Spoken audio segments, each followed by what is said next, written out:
तो आज जो चैप्टर हम लोग पढ़ने जा रहे हैं उस चैप्टर का नाम है force and law of motion. Force हम लोग के लाइफ में कितना इम्पोर्टेंस है हम खुद समझ सकते हैं कि अगर फोर्स ना होता बहुत ऐसे काम थे जो इम्पॉसिबल थे। आई मीन हर काम इम्पॉसिबल था। ठीक है, तो फोर्स के बारे में न्यूटन ने कुछ बताया, उसमें कुछ लॉ वगैरह दिया, उसको बोला गया न्यूटन्स लॉ ऑफ मोशन। सबसे पहले फोर्स देखेंगे। फोर्स को हिंदी में कहते हैं बल। क्या होता है जब हम किसी ऑब्जेक्ट को धक्का देते हैं या फिर खींचते हैं, दैट इज कॉल्ड फोर्स। तो जैसे ये कोई आपका ऑब्जेक्ट है, हमने इसको पुश किया या फिर पुल किया, पुश किया या पुल किया, दैट इज कॉल्ड फोर्स। इसीलिए लिखा गया ये पुश और pull of an object are called force या आर नोन एज फोर्स। दूसरी भाषा में जब हमने किसी ऑब्जेक्ट को धक्का देने का कोशिश किया तो ऑब्जेक्ट है तो समथिंग मास क्रिएट करेगा, और धक्का दिया तो अपना पोजीशन चेंज करेगा, दैट इज एक्सीलरेट करेगा। तो मैंने लिखा दूसरे भाषा में the product of mass and acceleration are known as force. ठीक है, अब देखते हैं अगर फोर्स को डायरेक्शन में पुश किया जाए, किसी पर्टिकुलर डायरेक्शन में पुश किया जाए तो उसको बोलेंगे डायरेक्शन ऑफ फोर्स, यानी कि the direction in which A body is push और पुल्ड। मतलब ऐसा डायरेक्शन जिसमें किसी बॉडी को पुश किया जाए या पुल किया जाए, that is called direction of force. इसको डिनोट करते हैं कैपिटल एफ से। यह एक वेक्टर क्वांटिटी है जो कि इसमें मैग्नीट्यूड और डायरेक्शन दोनों कंटेन करता है। अभी हम लोग देखिए मास और acceleration. Force is equal to mass और एक्सीलरेशन। फोर्स को एफ से डिनोट करते हैं, मास को एम से और एक्सीलरेशन को ए से, that is F is equal to m into a. ऐसा यूनिट न्यूटन होता है और दूसरा अदर जो यूनिट होता है सीजीएस में डाइन होता है। ठीक है, और 1 न्यूटन जो होता है 1 केजी मीटर पर सेकंड स्क्वायर के इक्वल होता है। ठीक है, अब इसके कुछ इफेक्ट के बारे में देखेंगे कि क्या होता है इफेक्ट। इफेक्ट मतलब प्रभाव। फोर्स का क्या क्या प्रभाव हो सकता है। Effect of force, the important effect of force are first, it can move stationary body. ये किसी रुकी हुई बॉडी को या ऑब्जेक्ट को आगे बढ़ा सकता है, मूव करा सकता है। इट कैन स्टॉप या मूविंग बॉडी, ये किसी मूविंग बॉडी को स्टॉप कर सकता है।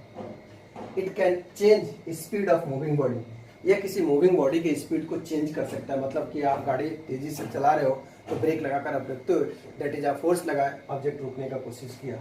It can change direction of moving body, यह ऑब्जेक्ट के डायरेक्शन को चेंज कर सकता है। जैसे आप बॉल खेलते हो तो बॉलर बॉल को फेंकता है, बैट्समैन उसको हिट करता है, तो क्या होता है अपोजिट डायरेक्शन में जाता है, उसका पर्टिकुलर डायरेक्शन नहीं होता है।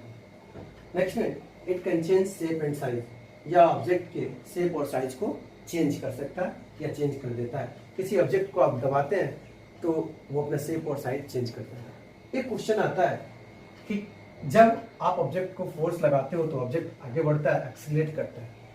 हर कंडीशन में ऐसा नहीं होता है। कभी कभी ऐसा होता है कि जब आपने किसी ऑब्जेक्ट को धक्का दिया, वो ऑब्जेक्ट अपना पोजीशन चेंज नहीं किया, उस कंडीशन में तो फोर्स नहीं लगा। जब आपने बॉडी को फोर्स दिया तो एक्सीलरेट किया, यहाँ तो एक्सीलरेशन हुआ नहीं, यहाँ बॉडी अपना पोजीशन मेंटेन रखा, उसको कंडीशन में हम क्या कहेंगे।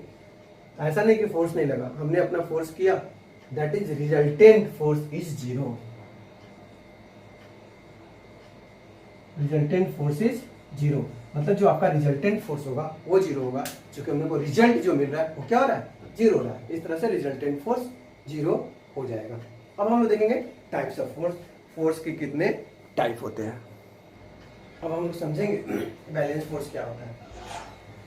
टू टाइप्स ऑफ फोर्स, एक होता है बैलेंस फोर्स, दूसरा होता है अनबैलेंस फोर्स। अब देखेंगे बैलेंस फोर्स क्या होता है। If the resultant of all forces acting on a body is zero, then these forces are called balance force. मतलब कि किसी ऑब्जेक्ट पर लगने वाले सारे रिजल्टेंट फोर्स आपस में क्या हो, जीरो। उस कंडीशन में जो फोर्स होगा वो आपका हो जाएगा बैलेंस फोर्स। एक एग्जांपल देखते हैं। एक कोई आपका ऑब्जेक्ट है, ठीक है, इस पे आपने फोर्स लगाया, ठीक है, तो ये होगा आपका फोर्स ऑफ पुश। यहां से रिएक्शन करेगा, ये हो जाएगा force of friction.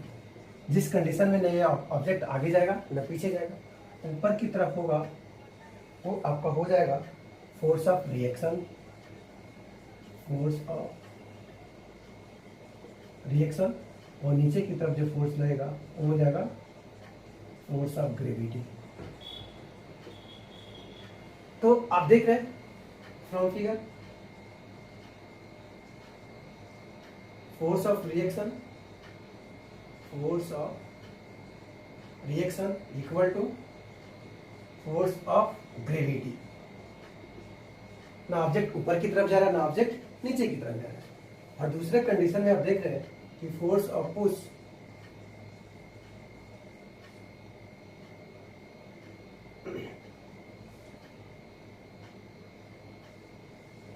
Is equal to force of friction.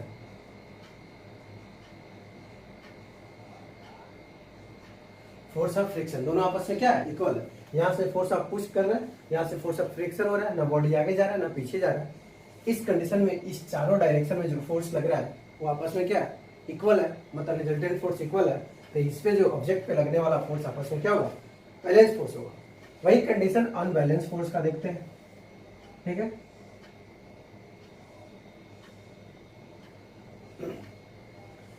ये आपका कोई बॉडी है, आपने फोर्स लगाया, नीचे की तरफ लगेगा force of gravity, force of gravity.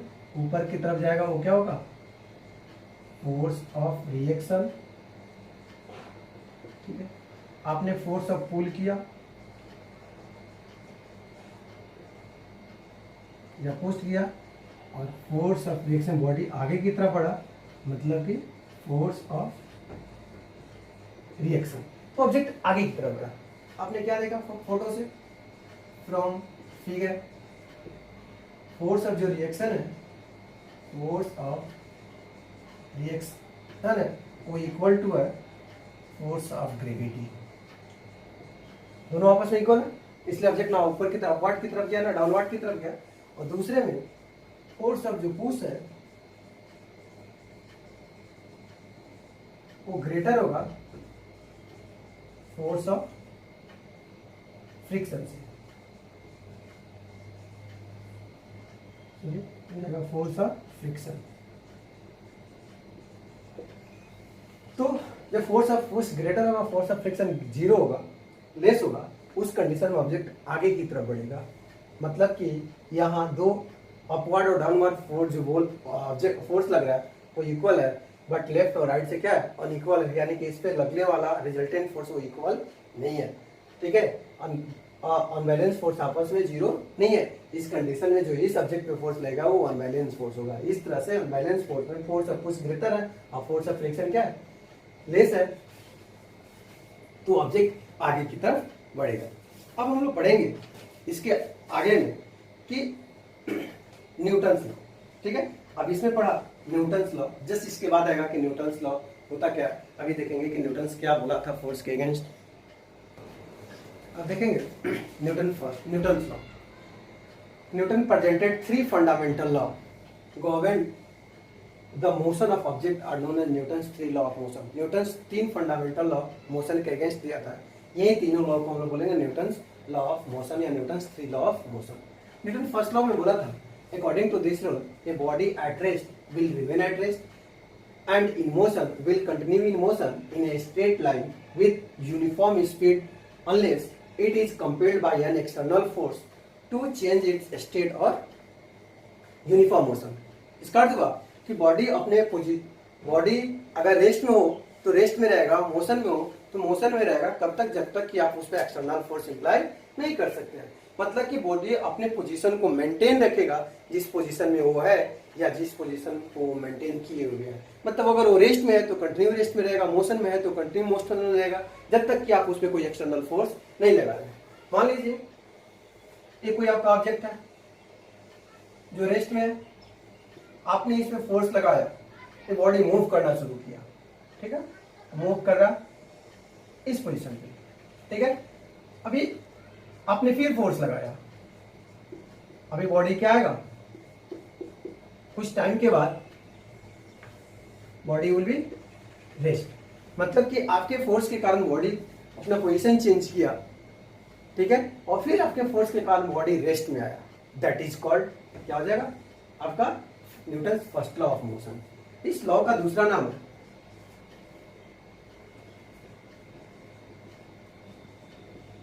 This is also known as law of inertia. Law of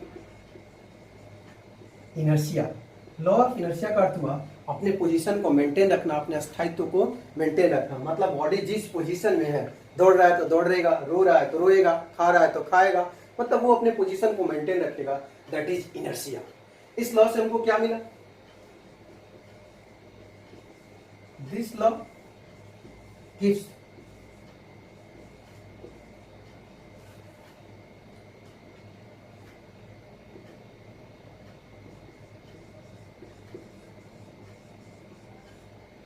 इस लॉ से हमको डेफिनेशन मिला किसका, फोर्स का। आप कहते हैं कि पुश और पुल, तो जैसे आपने पुश किया मतलब कि आपने फोर्स दिया तो आपका पोजीशन चेंज हुआ, फिर आपने पुल किया फिर उसका पोजीशन क्या हुआ, चेंज किया। तो इस तरह से पुश और पुल को हम लोग फोर्स बोलते हैं। और न्यूटन्स लॉ भी कहता है, फर्स्ट लॉ कहता है कि अपने पोजीशन को मेंटेन रखना जब तक कि आप एक्सटर्नल फोर्स नहीं लगाते। तो सेकेंड लॉ से हमको क्या मिला, डेफिनेशन ऑफ फोर्स। ठीक है, अब हम लोग देखते हैं इसमें एक टॉपिक आया है इनर्शिया। इनर्शिया क्या है इसको हम लोग समझेंगे। अब देखते हैं inertia. It is the property of body due to which it resist a change in its state of rest और यूनिफॉर्म मोशन। इनर्शिया जो होता है किसी बॉडी का प्रॉपर्टी जो होता है, ठीक है, जो उसको रेसिस्ट करता है स्टेट चेंज करने में, मतलब rest as well as motion. It is measured, so mass is measured in the of the inertia of the body। मास जो है बॉडी का इनर्शिया पे डिपेंड करता है या इनर्शिया से मेजर किया जाता है। दैट इज डिपेंडेबल ऑन मास, मतलब इनर्शिया पूरी तरह से किस पे डिपेंड है, मास पे डिपेंड है। हेवियर ऑब्जेक्ट, अगर ऑब्जेक्ट भारी होगा तो उसका इनर्शिया क्या होगा, अधिक हो जाएगा। जैसे एक एग्जांपल देते हैं, कंपैरिजन कर रहे हैं, ये आपका रबड़ बॉल है, ठीक है, और एक क्रिकेट बॉल है, और दोनों की इनर्शिया की बात करते हैं तो क्रिकेट बॉल का इनर्शिया क्या हो जाएगा, ग्रेटर हो जाएगा, क्योंकि इसका मास अधिक है। ठीक है, अब देखेंगे momentum. The product of mass and velocity is known as momentum. जो मास और वेलोसिटी का प्रोडक्ट होता है उसको हम लोग क्या बोलते हैं, मोमेंटम बोलते हैं। बहुत इंपॉर्टेंट टॉपिक है momentum. The product of mass and velocity are known as momentum. इसको स्मॉल टी से डिनोट करते हैं। अभी देखें momentum equal to product of mass and velocity, तो mass into velocity that is p equal to m into v। इसका ऐसा unit हो जाएगा मास का kg और वेलोसिटी का मीटर पर सेकंड स्क्वायर। तो इसका ऐसा यूनिट क्या होता है, मीटर पर सेकंड। एक वेक्टर क्वांटिटी है क्योंकि इसमें मैग्नीट्यूड और डायरेक्शन दोनों होता है, दोनों कंटेन करता है मैग्नीट्यूड और डायरेक्शन। अगर वेलोसिटी जीरो होगा then momentum will be zero. If mass does not zero, if body contain then something mass create। I mean अगर बॉडी है, ऑब्जेक्ट है, देन समथिंग मास क्रिएट करेगा, भले वो मास आपके लिए मेजरेबल हो या नहीं हो। अब देखते हैं एप्लीकेशन न्यूटन फर्स्ट लॉ का। अब एप्लीकेशन देखते हैं न्यूटन फर्स्ट लॉ का, क्या क्या एप्लीकेशन है। When a hanging carpet is beaten, एक लटका हुआ कारपेट को जब आप पीटेंगे स्टिक से, then the dust particles start coming out of it, तो उससे जो डस्ट पार्टिकल है उसी जगह नीचे की तरफ जाएगा और वो जो आपका कारपेट है वो इधर उधर हिलेगा। ठीक है, क्योंकि कारपेट पे आप फोर्स मारे तो कारपेट इधर गया, अपना पोजीशन चेंज किया, बट जो डस्ट पार्टिकल्स है वो रेस्ट में ही है, वो रेस्ट में ही रहेगा। वैसे ही when a tree is shaken regularly its fruits and leaves fall down, जब पेड़ के डाली को आप हिलाते हैं तो पत्ते और फल उसी जगह नीचे की तरफ जाते हैं, क्योंकि वो इनर्शिया को मेंटेन करते हैं। व्हेन ए कार और bus start suddenly then the passenger fall backward, जब गाड़ी अचानक स्टार्ट होती है तो आप पीछे की तरफ जाते हैं, क्योंकि आप इनर्शिया को मेंटेन करते हैं। फिर वैसे ही जब अचानक गाड़ी रुकती है तो आप आगे की तरफ जाते हो। व्हेन ए कार और bus turn corner sharply then we tend to fall sideway, जैसे गाड़ी अचानक मुड़ती है, शार्पली मतलब यहाँ होगा तेजी से, बट उसका अर्थ होता है नुकीला, लेकिन साइंस में यहाँ तेजी से होगा, मुड़ता है तो आप बाहर की तरफ जाते हैं, क्योंकि अपना आप पोजीशन क्या करते हैं, ऑटोमेटिकली फोर्स लगने के कारण चेंज करते हैं। ठीक है, इस तरह जो ऑब्जेक्ट जिस पोजीशन में रहेगा वो पोजीशन मेंटेन रखेगा, दैट इज फर्स्ट लॉ। अब एक क्वेश्चन देखते हैं, कह रहे what is the momentum of a man of mass 75 kg when he walks with a uniform velocity. कह रहा है उस मैन का मोमेंटम क्या होगा यदि वो 75 केजी का हो और 2 मीटर पर सेकंड से चल रहा हो। तो सबसे पहले सॉल्यूशन के लिए आपको क्या करना होगा, गिवन लिखना होगा। क्या क्या दिया हुआ है, मास दिया हुआ है कितना 75 केजी और वेलोसिटी दिया हुआ है v दिया हुआ है 2 मीटर पर सेकंड। तो v know that p equal to क्या होता है m इंटू वी। मास है आपका कितना 75 और v है 2 यानी कि 150 केजी मीटर पर सेकंड, यानी कि p का वैल्यू कितना निकला 150 मीटर पर सेकंड। इस तरह से अब हम लोग क्या करेंगे, नेक्स्ट एग्जांपल देखेंगे। एक और क्वेश्चन देखते हैं। कह रहा है कि बॉडी ऑफ मास 25 ग्राम। सबसे पहले गिवन लिखेंगे, गिवन m दिया हुआ 25,000 ग्राम। अब क्या करेंगे, इसको केजी में कन्वर्ट करेंगे। केजी 3 जीरो से 3 जीरो के 25 केजी मास हुआ। कह रहा है मोमेंटम दिया हुआ है 125 केजी मीटर पर सेकंड। अब हम जानते हैं we know that P equal to mv। P कितना दिया हुआ 125, मास कितना दिया हुआ 25 गुने v, मल्टीप्लाई इधर आएगा तो क्या होगा डिविजिबल होगा 25 इक्वल टू v, कट गया 5, यानी कि 5 मीटर पर सेकंड इक्वल टू v। ठीक है, इस तरह से बनेगा। अब हम देखते हैं Newton second law of motion क्या कहता है। सेकंड लॉ कहता है the rate of change of momentum of a body is directly proportional to applied force. जो बॉडी का चेंज होगा, रेट मोमेंटम होगा, वो फोर्स के डायरेक्टली चेंज होगा। I mean that is force directly proportional rate of change of momentum. इसका अर्थ हुआ, डायरेक्टली का अर्थ हुआ कि फोर्स बढ़ेगा तो रेट मोमेंटम चेंज बढ़ेगा, और फोर्स घटेगा तो मोमेंटम चेंज घटेगा। अब सॉल्व करते हैं। तो force directly rate of change of momentum का अर्थ क्या हुआ, चेंज ऑफ मोमेंटम बट्टा टाइम। रेट हटेगा तो टाइम से भाग होगा। फिर यह force directly change of momentum का अर्थ क्या हुआ, final momentum minus initial momentum बटा time.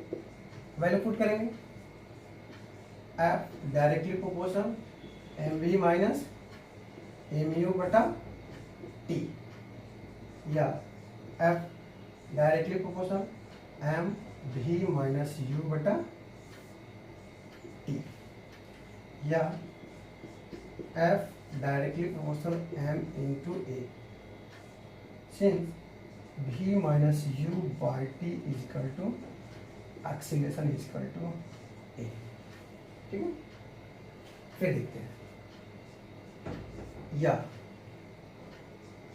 f equal to k m a, here k equal to proportional constant, इसका वैल्यू 1 होता है। अब इसकी जगह क्या पुट करेंगे, 1 पुट करेंगे। तो देखते हैं, तो f इजकल टू क्या मिलेगा, तो f equal to m into a, और f equal to m into a क्या होता है, फॉर्मूला ऑफ फोर्स। मतलब कि this law gives formula of force. Newton second law क्या देता है, फोर्स का फॉर्मूला देता है। ठीक है, मतलब कि फोर्स बढ़ेगा तो रेट ऑफ चेंज ऑफ बढ़ेगा, फोर्स घटेगा तो rate of change of momentum घटेगा। अब इसको सॉल्व करेंगे। Rate of change of momentum का अर्थ क्या हो, change in momentum by time, rate घटेगा तो टाइम से डिवाइड। चेंज इन मोमेंटम का अर्थ final momentum minus initial momentum. Final momentum मतलब मास इनटू वेलोसिटी, इनिशियल मतलब मास इनटू वेलोसिटी मतलब इनिशियल वेलोसिटी। m कॉमन हो गया तो v minus u by T. अब v minus u by T को हम एक्सीलरेशन लिख देते हैं a, तो प्रोपोर्शनल हटेगा तो कोई ना कोई कांस्टेंट आएगा। अब कोई भी कांस्टेंट ले सकते हैं, केवल एफ एम ए नहीं ले सकते हैं। तो F is equal to k m ए, के क्या है, प्रोपोर्शनल कांस्टेंट है जिसका वैल्यू 1 होता है। तो 1 पुट करेंगे तो F is equal to m into a. अब देखेंगे न्यूटन सेकेंड लॉ का क्या एप्लीकेशन है। अब हम देखते हैं application of Newton second law of motion. Second law का एप्लीकेशन क्या होता है। First, catching a cricket ball, the case of high jumper, the case the use of seat belt in A car. जब आप बॉल को catch करते हैं तो हाथ नीचे की तरफ खींचते हो। नीचे की तरफ खींचने का कारण है कि आप जब नीचे की तरफ खींचोगे तो टाइम जो होगा, टाइम ड्यूरेशन क्या होगा, इंक्रीज करेगा। ठीक है, जब टाइम ड्यूरेशन इंक्रीज करेगा तो एक ऐसा टाइम आएगा कि फाइनल वेलोसिटी 0 हो जाएगा। और जब फाइनल वेलोसिटी 0 होगा तो बॉडी का मोमेंटम 0 होगा, उस कंडीशन में चोट नहीं लगेगा। केस ऑफ हाई जंपर में ये होता है, जब आप कूदते हैं तो मिट्टी नीचे की तरफ धंसता है। कार का सीट बेल्ट होता है, जब ब्रेक लेते हैं तो आगे की तरफ जाते हैं। जैसे आगे की तरफ जाएंगे मिट्टी धंसेगा, हाथ नीचे की तरफ लाएंगे। इसका अर्थ हुआ कि आप टाइम ड्यूरेशन को इंक्रीज करा रहे हो। जब टाइम ड्यूरेशन इंक्रीज करेगा तो फाइनल वेलोसिटी डिक्रीज करेगा, और जब फाइनल वेलोसिटी डिक्रीज करेगा तो एक ऐसा टाइम आएगा कि मोमेंटम 0 हो जाएगा। मतलब चोट लगने से बचने के लिए हम मोमेंटम को क्या करते हैं, 0 करते हैं। और 0 करने के लिए हम टाइम ड्यूरेशन को क्या करेंगे, इंक्रीज कराएंगे, तभी फाइनल वेलोसिटी 0 होगा। अभी का क्वेश्चन है एनसीईआरटी का example number 9.1, a constant force act on A object of mass 5 kg। एक ऑब्जेक्ट है जिसका मास है आपका 5 kg। तो गिवन दिया सबसे पहले m is equal to 5 kg। Correct, 2 second बाद t is equal to 2 second बाद वो वेलोसिटी बॉडी का इंक्रीज कर रहा है। u जो है 3 मीटर पर सेकेंड से 7 मीटर पर सेकेंड हो जा रहा है। तो इसमें फोर्स उसका कितना होगा, क्योंकि F इजिकल टू क्या होता है, m इंटू ए। तो F is equal to v minus U बटा टी। तो आपका m कितना, m है 5, u कितना, v कितना, v है 7 माइनस 3 बटा 2, और ये साइन निकालेगा न्यूटन। इस तरह से 5 जाएगा तो कितना होगा, 7 में से 3 जाएगा तो 4/2 न्यूटन, कट जाएगा 2, यानी कि 5 गुना 10 न्यूटन। फोर्स आ गया 10 न्यूटन। अब आगे बढ़ते हैं। नाउ अब कह रहा है कि फोर्स वाज अप्लाइड, यही फोर्स 5 सेकंड तक अप्लाई किया जाता है तो क्या होगा। Again F is equal to m है, तो आपका है 10। तो m a की जगह हम लिखेंगे v माइनस यू बटा टी। मास कितना है आपका ऑब्जेक्ट का, मास है 5 kg। v कितना है, इस कंडीशन में हम v क्या लेंगे, तो ये देखेंगे कि v कितना हो सकता है। फाइनल वेलोसिटी कितना होगा तो हमको पता नहीं, तो फाइनल वेलोसिटी को v लिखेंगे। इनिशियल वेलोसिटी आपका कितना है, 3 है, बटा टाइम ड्यूरेशन। तो टाइम ड्यूरेशन, अब इसके लिए टाइम ड्यूरेशन कितना हुआ, 5 हुआ। तो 5 से 5 गया तो क्या बचा, 10 इजिकल टू v माइनस 3, या 10 प्लस 3 इजिकल टू v। इस तरह से v इजिकल टू 10 3 13 मीटर पर सेकेंड, यानी कि फाइनल वेलोसिटी ऑब्जेक्ट का क्या होगा, 13 मीटर पर सेकेंड। अब नेक्स्ट एग्जांपल देखते हैं हम।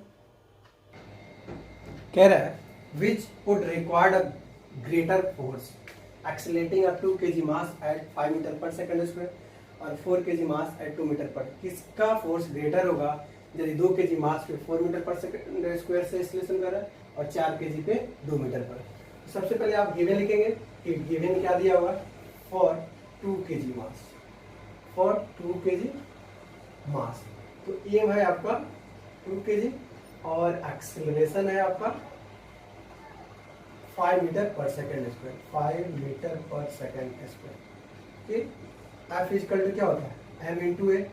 एम है 2 और ए है 5, 5 टू 10 न्यूटन। पहला के लिए 10 न्यूटन। अब दूसरा के लिए फॉर 4 kg मास, 4 kg मास।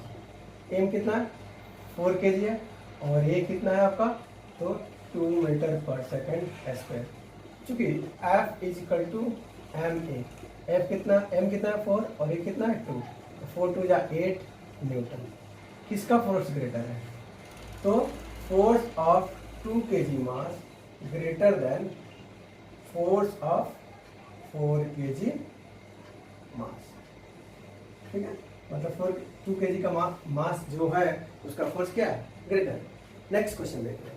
एक आपका मोटर बोट है, मोटर कार है, जो 108 मीटर पर सेकंड के स्पीड से चल रहा है और 4 सेकंड बाद, ठीक है, वो 4 सेकंड बाद क्या हो जा रहा है, स्टॉप हो जा रहा है ब्रेक लगाने पे। तो गिवन आपका दिया हुआ u 108 किलोमीटर मीटर पर सेकंड, ठीक है। अब 108 किलोमीटर पर सेकंड नहीं, इसमें 108 किलोमीटर पर आवर है, 108 किलोमीटर पर आवर। तो 108 किलोमीटर पर आवर, इसको क्या करेंगे, मीटर पर सेकंड में चेंज करेंगे। तो 108 गुने 1000 बटा 60 इंटू 60 मीटर पर सेकंड। 2 जीरो से 2 जीरो गया, 6 एकम 6, 6 अठे 48, 6 तिरका 18, ये कितना आया, 30 मीटर पर सेकंड यू दिया हुआ, ठीक है। फिर आगे कह रहा है 4 सेकंड बाद ब्रेक लगा रहा है, t इक्वल टू 4 सेकंड, और ब्रेक लगा रहा है तो फाइनल वेलोसिटी क्या हो जाएगा, 0। जैसे ब्रेक लगाएगा फाइनल वेलोसिटी 0। और मास बॉडी का दिया हुआ है, ठीक है, mass m is equal to 1000 kg। अब कह रहा है कि फोर्स कितना होगा, क्योंकि F इज इक्वल टू क्या होता है, m v माइनस यू बटा t। मास कितना है आपका 1000, वेलोसिटी कितना है, फाइनल वेलोसिटी 0, इनिशियल कितना 30, और टाइम आपका कितना आया है, तो टाइम आया है 4 सेकंड। तो 4 से घटाएंगे 250 हो जाएगा, ठीक है। तो आप कैलकुलेट करने का कोशिश करेंगे तो आपको मिलेगा F इज इक्वल टू 250 गुने माइनस 30 न्यूटन। तो 25 दिया 75 पे 2 जीरो फोर्स। तो यहाँ पे आपका माइनस 7500 न्यूटन आया। तो नेगेटिव साइन क्या दिखाता है कि रिजल्ट जो आएगा रिटार्ड करेगा। It represent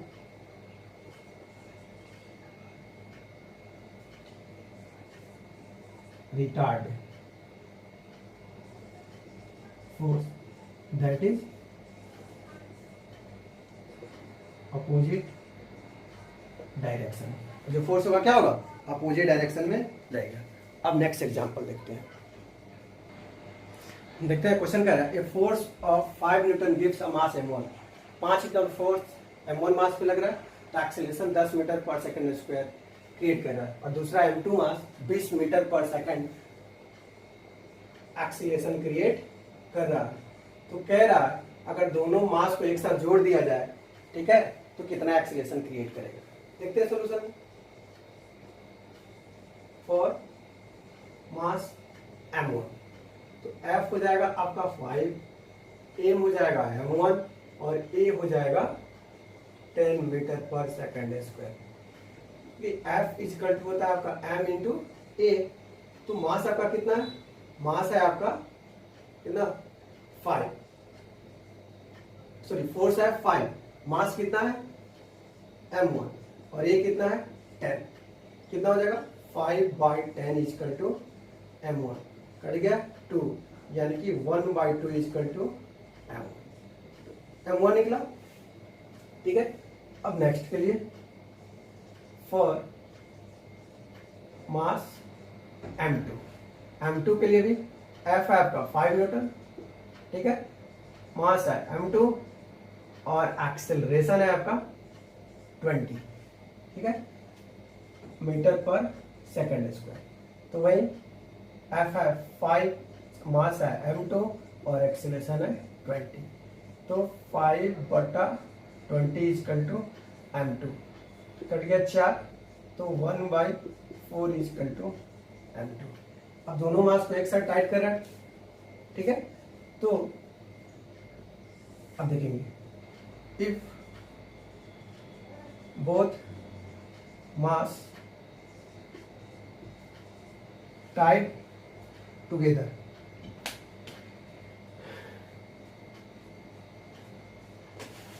Tide together.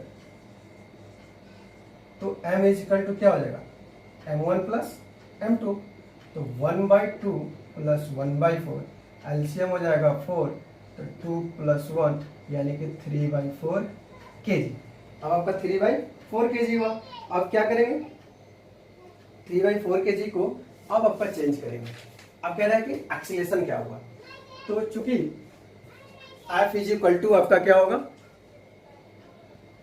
तो F is equal to m है, तो F is equal to m into ए। तो फोर्स है आपका 5, मास कितना है 3/4 इंटू ए।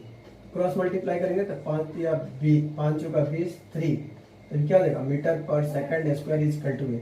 भाग देंगे तो 6.67 मीटर पर second square is equal to a. इस तरह से एक्सेलरेशन क्या हो जाएगा 6.67 मीटर पर सेकंड स्क्वायर। ठीक है, अब नेक्स्ट एग्जांपल देखते हैं 9.5। 9.5 देखिए, द वेलोसिटी टाइम ग्राफ दिया हुआ है, एक बॉल ऑफ मास 20 kg है, स्ट्रेट पाथ पे मूव कर रहा है टेबल पे। हाउ मच, कितना ये फोर्स एग्जर्ट करेगा यदि वो टेबल पे रेस्ट में आए तो। ठीक है, अब आपका मास दिया हुआ है 20 ग्राम, तो ग्राम को केजी में कन्वर्ट करेंगे, 1000 से भाग करेंगे। फाइनल वेलोसिटी क्या हो जाएगा ऑब्जेक्ट का 0, ऊपर से नीचे की तरफ जा रहा है, इनिशियल 20 मीटर पर सेकंड, 20 सेंटीमीटर पर सेकंड। ठीक है, तो हम इसको मीटर पर सेकंड में चेंज करेंगे और टाइम दिया है कितना 10। F is equal to m v minus U. m है 20/1000, b 0 है और u है 20 सेंटीमीटर पर सेकंड। अभी खत्म हो जाएगा, तो 20/100 चूंकि मीटर में चेंज करेंगे और 1/10 सॉल्व करेंगे तो -4/10,000 आएगा, यानी कि F is equal to -0.004 newton. Negative sign क्या करेगा, रिटार्डेशन को शो करेगा। अब इस तरह हम देखते हैं Newton's third law of motion. देखेंगे Newton's third law of motion क्या कहता है कि to every action there is equal and opposite reaction. कहता है कि प्रत्येक क्रिया के विपरीत एक प्रक्रिया होता है जो उल्टा होता है और अपोजिट होता है। I mean, मैं आपको 10 रुपया दूंगा, आप हमको 10 रुपया देंगे। मैं आपको 10 रोटी दूंगा, आप हमको 10 रोटी दीजिएगा। मतलब जितना आप लीजिएगा उतना ही आप लीजिएगा। F1 और F2 दो फोर्स है, नेगेटिव साइन दिखाता है कि F1 है F2 के अपोजिट है। मतलब कि अगर 10 एक ऑब्जेक्ट है तो 10 न्यूटन की तरफ से खींच रहा है, तो इधर भी दूसरा ऑब्जेक्ट 10 न्यूटन से इस दूसरे ऑब्जेक्ट को खींचेगा, मतलब इक्वल और अपोजिट होगा। इसका कुछ देखते हैं एप्लीकेशन। कह रहा है we work on the earth surface या सरफेस, किसी सरफेस पे हम लोग चलते हैं तो सरफेस को जब हम नीचे की तरफ दबा के धक्का देते हैं तो अर्थ सरफेस हमको आगे की तरफ बढ़ने के लिए प्रेरित करता है या ठेलता है। अगर वो नहीं ठेले तो फिर हम आगे नहीं बढ़ेंगे। एग्जाम्पल्स के लिए आप टाइल्स बाथरूम में डालते हो, टाइल्स लगा रहता है या फिर ऑयल पे रख के पैर को आगे बढ़िएगा तो वो धक्का नहीं देगा, क्योंकि वहां रफली सरफेस नहीं है, वहां दो सरफेस के बीच में पैर और वो सरफेस के बीच का जो गैपिंग है, एयर गैप है, वो टाइटली पैक हो गया। तो जैसे आप पैर रखेंगे वो पीछे की तरफ चला जाएगा। तो इससे स्पष्ट होता है कि अपोजिट होता है। हाँ, ऐसा कह सकते हैं कि जब वो आगे की तरफ धक्का देता है, हम उसको धक्का देते हैं, तो अर्थ को भी पीछे जाना चाहिए था। ठीक है, ऐसा होता है कि जो बॉडी रेस्ट में होता है, रिजिड होता है, अधिक मास होता है, वो रेस्ट में ही रहेगा, दूसरा बॉडी उसके तरफ आगे बढ़ेगा, लेकिन फोर्स जो उस पर लगेगा वो इक्वल्स होगा। ठीक है, कहता है गन रिकॉल्स, जब आप बंदूक को चलाते हैं तो देखते हैं कि उसका जो कुंडा है पीछे की तरफ धक्का देता है। मतलब कि जितने स्पीड से वो आगे की तरफ बढ़ेगा उतना ही स्पीड से आपको पीछे की तरफ उसका जो कुंडा होता है, ठीक है, वो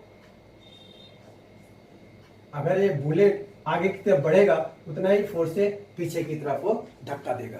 ठीक है, यही कारण है कि उसको कंधा से लगा के चलाया जाता है, क्योंकि पीछे की तरफ वो धक्का न दे।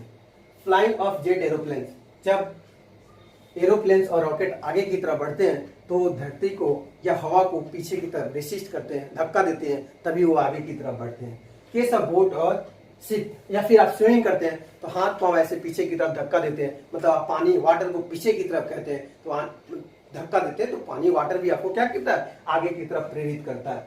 Case of cart, horse pulling cart, वही कंडीशन घोड़ा के साथ भी है। अगर ये पीछे की तरफ इसको धक्का देगा तो अर्थ भी इसको आगे की तरफ धक्का देगी। मतलब हर कंडीशन में एक्शन और रिएक्शन दोनों इक्वल और अपोजिट होता है। हाँ, बट थोड़ी बहुत चेंजिंग होती है। जैसे एग्जांपल्स में हम लोग थर्ड लॉ पढ़ा देंगे या सब कोई पढ़ता है, तुरंत बोलते हैं कि गेंद को लेकर दीवार पे मारते हैं तो गेंद पीछे की तरफ आता है, तो फिर दीवार पीछे की तरफ क्यों नहीं जाता है जब एक्शन और रिएक्शन इक्वल होता है? तो आखिर ये क्वेश्चन होना चाहिए, क्या न्यूटन गलत कर दिया था?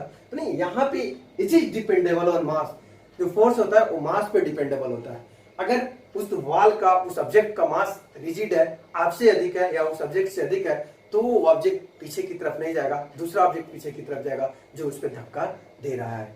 ठीक है, तो इस तरह से मतलब जो ऑब्जेक्ट भारी होगा वो पीछे की तरफ नहीं जाएगा, हल्का ऑब्जेक्ट आगे की तरफ जाएगा, लेकिन उस पर जो फोर्स एक्ट होगा वो इक्वल और अपोजिट होगा। क्लियर? अब कुछ नोमेरिकल्स वगैरह देखते हैं कि क्या नोमेरिकल्स है। अब देखेंगे हम लोग कंजर्वेशन ऑफ मोमेंटम, हिंदी में बोलते हैं संवेग संरक्षण का सिद्धांत। क्या कहता है संवेग संरक्षण का सिद्धांत? टू और मोर बॉडीज एक्ट ऑन अदर, एक या एक से अदर बॉडी एक दूसरे पे एक्ट करेगा तो इसके बीच में जो टोटल मोमेंटम होगा वो हमेशा कांस्टेंट रहेगा, यानी कि कंजर्व होगा। कब तक? जब तक कि कोई उस पर एक्सटर्नल फोर्स वर्क नहीं करता है। ठीक है, दैट इज कहते हैं टोटल मोमेंटम बिफोर कोलिजन, मतलब इसके टकराने के पहले का मोमेंटम, ठीक है, वो इक्वल होगा टकराने के बाद का मोमेंटम। यहाँ देखिए m1 u1 plus m2 u2 equal to m1 v1 plus m2 v2। अब क्या है? m1 और m2 mass of first body और mass of second body, u1 और u2 velocity of initial velocity of first body and second body, v1 and v2 final velocity of first body and second body. मतलब कि जब वो टकराएगा तो टकराने के पहले और टकराने के बाद का जो मोमेंटम होगा हमेशा कंजर्व रहेगा, आई मीन कांस्टेंट रहेगा। हम इसको लिख सकते हैं, ठीक है, दैट इज m1 mu plus m1 u1 plus m2 u2 is equal to constant. मतलब हमेशा क्या होगा? कांस्टेंट होगा। अभी कैसे कांस्टेंट होगा? कैसे m1 u1 plus m2 u2 is equal to m1 v1 plus m2 v2 होगा? अब इसका प्रूफ देखेंगे कि कैसे वो होगा। अब देखेंगे दो ऑब्जेक्ट है, एक का मास m1 है, दूसरा का मास m2 है, इनिशियल वेलोसिटी u1 है, इनिशियल वेलोसिटी u2 है। एक कोलिजन हुआ जब टकराया तब जब दो ऑब्जेक्ट आपस में इनिशियल वेलोसिटी u1 और u2 से आगे बढ़ेगा, कुछ देर के बाद वो टकराएगा। जो टकराएगा, जब भी ऑब्जेक्ट टकराता है तो दो पोजीशन क्रिएट करता है, दो केस क्रिएट करता है। या तो वेलोसिटी इंक्रीज करेगा या वेलोसिटी डिक्रीज करेगा। If velocity will be decrease then body will be rest, if velocity will be increased then body will be move fast। अगर टकराएगा, बॉडी डिक्रीज करेगा, वेलोसिटी डिक्रीज करेगा, then body will be rest, मतलब momentum zero हो जाएगा। इस condition में momentum आपका क्या हो जाएगा? जीरो होगा। अगर वो नहीं टकराएगा, आगे बढ़ेगा, तो इसका momentum something m1 v1 plus m2 v2 इसका होगा। अब ये ऑब्जेक्ट इस पे फोर्स लगाएगा, इस फोर्स का नाम है F1, और इस पे जो एक्सीलरेशन क्रिएट करेगा A2 एक्सीलरेशन क्रिएट करेगा। तो ये ऑब्जेक्ट भी बैठा नहीं रहेगा, ये भी इस पे फोर्स लगाएगा। ठीक है, तो ये जो फोर्स लगाएगा अभी इस पे लगाएगा F2, और इसका जो एक्सीलरेशन होगा वो क्या हो जाएगा? A1 हो जाएगा। अब इसी चीज को हम देखते हैं कि क्या क्या हम यूज कर रहे हैं, क्या क्या सिंबल यूज किए हुए। अब इसी चीज को लिखे हुए हैं, let us consider m1 is a mass of first body with initial velocity u1 and m2 is a mass of second body with initial velocity u2।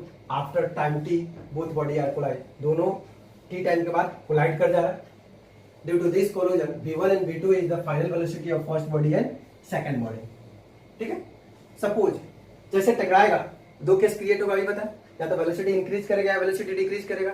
जैसे वेलोसिटी डिक्रीज करेगा then body will be rest, then momentum will be zero, और body increase करेगा तो final velocity v1 और v2 होगा। अब first body second body पे force लगाएगा F1, तो इसमें चेंजिंग आएगा, तो इसका एक्सीलरेशन A2 हुआ, क्योंकि इसका सारा रिलेशन किससे है? 2 से है। तो फर्स्ट बॉडी भी बैठ, सेकंड बॉडी भी नहीं बैठा। अब सेकंड बॉडी फोर्स लगाएगा इस पे F2 से, तो इसका एक्सीलरेशन क्या होगा? A1। अब इस चीज को लिखे हैं, suppose during this collision the first body exert of force F1। Collision के बाद फर्स्ट बॉडी फोर्स लगा रहा है F1 on second body and second body force exert F2 on first body। इसी लिखे। Now when first body of force F1 act on second body, first body के force को F1 मान रहे हैं, ठीक है, जो सेकेंड बॉडी पे लगा रहा है t टाइम में, तो इसका फोर्स होगा then force is equal to m। तो इसका फर्स्ट बॉडी का फोर्स F1 है और मास सेकेंड बॉडी पे लग रहा है, तो क्या हो जाएगा? m2। अब उसमें चेंजिंग आ रहा है, तो v2 minus u2 by t। Same वही कंडीशन, तो अब सेकेंड बॉडी भी फर्स्ट बॉडी पे फोर्स लगाएगा, तो सेकेंड बॉडी का फोर्स मान है F2, तो मास फर्स्ट बॉडी पे लग रहा है तो m1 v1 माइनस u1/t। अब दोनों इक्वेशन को अब हम लोग देखे हैं। Now according to Newton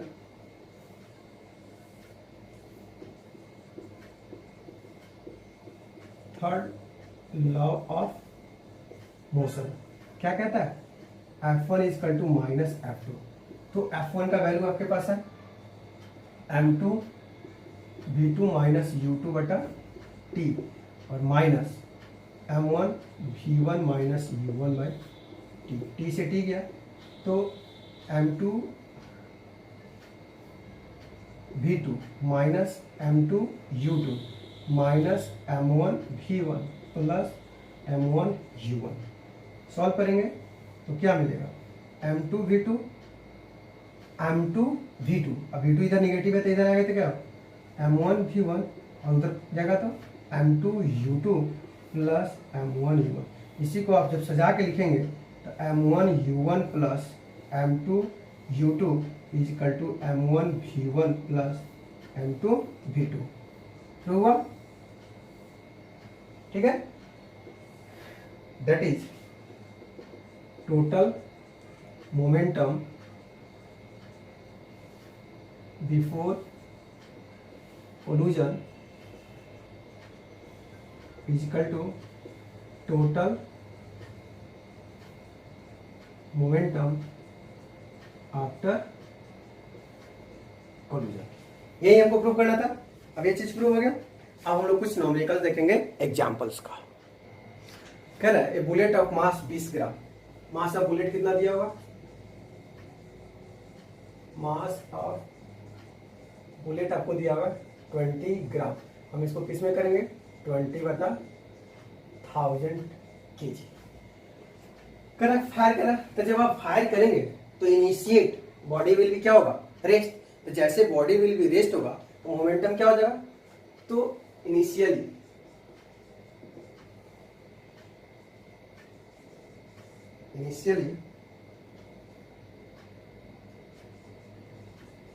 pistol will be raised, then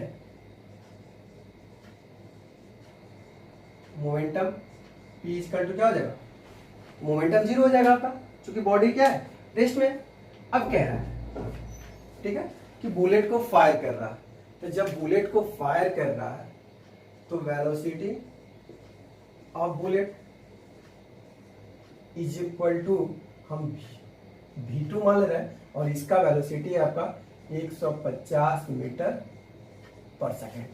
ठीक है, मास ऑफ पिस्टल भी दिया हुआ, मास ऑफ पिस्टल हम m2 मान ले रहे हैं, ये आपको दिया हुआ 2 kg। मास लेट कर रहे हैं, mass of velocity of pistol, velocity of pistol equal to v मान ले रहे हैं। Now final momentum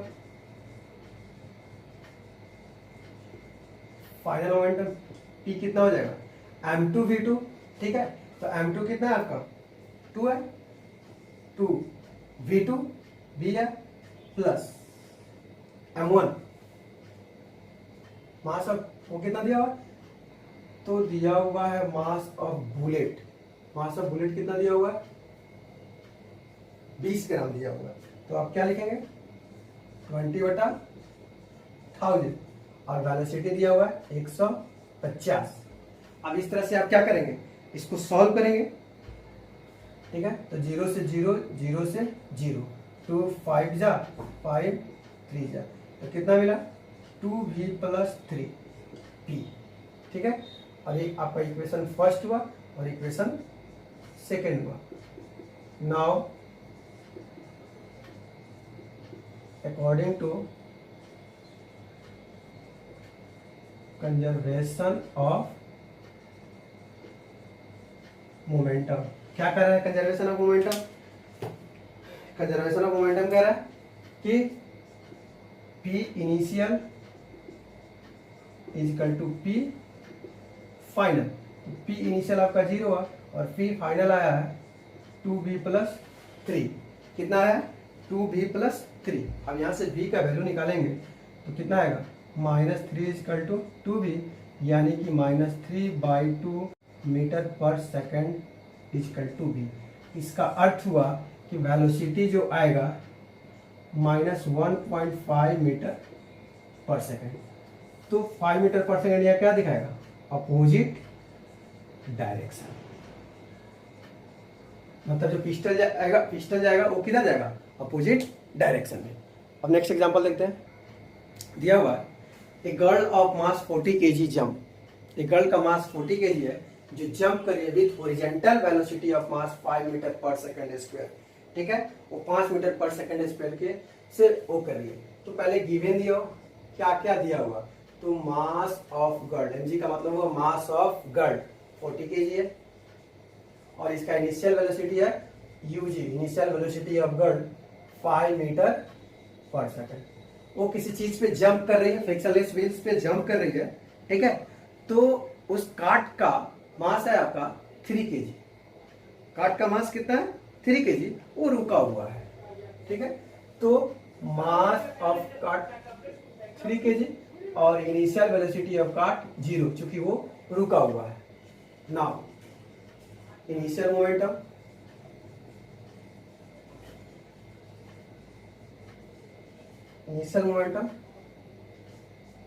P is equal to, हम क्या मानेंगे?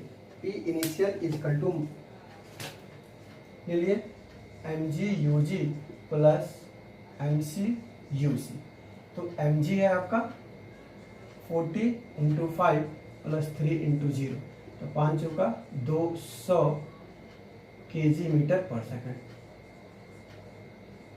ठीक है, क्योंकि आपका इनिशियल वेलोसिटी क्या है? 0 है। अब क्या है?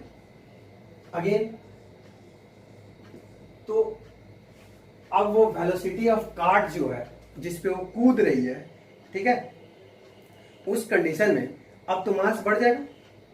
ठीक है, तो वो जिस चीज पे कूद रही है उसका आपका मास है।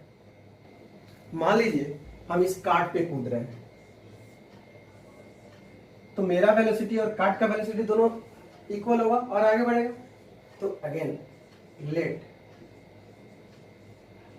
वेलोसिटी ऑफ बोथ, मतलब girl and cart is equal to हम v मान लीजिए। Therefore, to final momentum P is equal to, अब मास कितना? मास ऑफ गर्ल है 40 इंटू v प्लस फिर mass of cart 3 into v। Equation इस सेकेंड मान लेंगे और फर्स्ट मान लेंगे। Now according to conservation of momentum, क्या कहता है conservation of momentum? P initial is equal to P final. P initial आपका कितना है? 200 और P फाइनल है 40v प्लस 3v। कितना हो जाएगा? 43v और इधर हो जाएगा 200। जब आप सॉल्व करेंगे तो क्या मिलेगा? 200/43 मीटर पर second is equal to v। जब आप इसको भाग देके कटाने का कोशिश करेंगे तो ये कटेगा तो आएगा 4.65 मीटर पर second is equal to v। मतलब उस कार्ट का जो वेलोसिटी होगा वो क्या होगा? 4.65 मीटर पर सेकंड। ठीक है, अब नेक्स्ट एग्जांपल देखते हैं। कह रहा है two hockey players of opposite team. दो हॉकी प्लेयर है, दोनों एक दूसरे के अपोजिट टीम में। ठीक है, अपोजिट टीम में। While trying to hit a hockey ball on the ground, collide, तो हिट करते हैं हॉकी बॉल को तो कोलाइड करते हैं, इमीडिएटली बिकम्स इंगेज, और एक दूसरे के ऊपर हो जाते हैं। ऑन हैज मास 60 kg, पहला का मास है 60 kg और उसका इनिशियल वेलोसिटी है 5 और दूसरा का मास है 55 kg और उसका इनिशियल वेलोसिटी है 6, तो क्या लिखेंगे इनिशियल मोमेंटम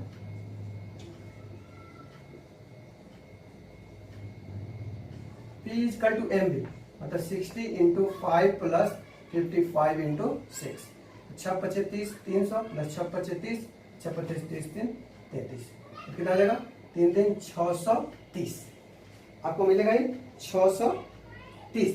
बट यहाँ दिक्कत क्या है कि एक दूसरे के अपोजिट डायरेक्शन में, मतलब ये यहां से जा रहा है ये यहां से जा रहा है, तो यहाँ जो सिंबल होना चाहिए ये क्या होगा नेगेटिव होना चाहिए, इस तरह से आपका क्या हुआ गलत हुआ, तो यहाँ नेगेटिव साइन लगाएंगे तो आपको क्या मिलेगा -30 kg मीटर पर सेकंड।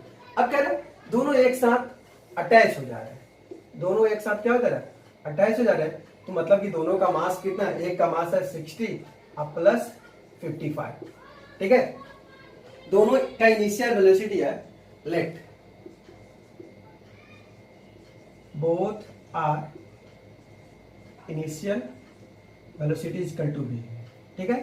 तो मोमेंटम फाइनल कितना हो जाएगा 60 प्लस 55 इंटू बी, तो 5 6 5 11 115 भी इक्वेशन 2 मानिए, इक्वेशन फर्स्ट मानिए। नाउ अकॉर्डिंग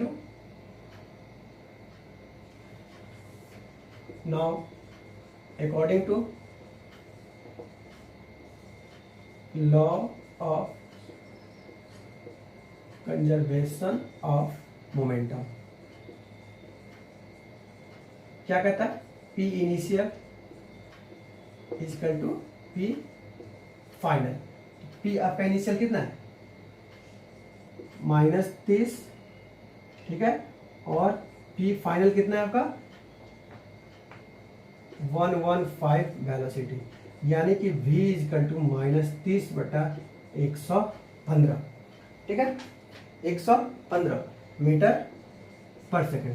जब आप भाग देंगे तो माइनस ए आएगा 0.26 मीटर पर सेकंड। नेगेटिव साइन क्या दिखाता है, एक दूसरे के अपोजिट डायरेक्शन में, अपोजिट डायरेक्शन, इस तरह से, ठीक है। आज हम लोग को थ्योरी प्लस एग्जांपल खत्म किए, नेक्स्ट वीडियो में हम लोग इंडेक्स क्वेश्चन और एक्सरसाइज देखेंगे, ठीक है। Thank you.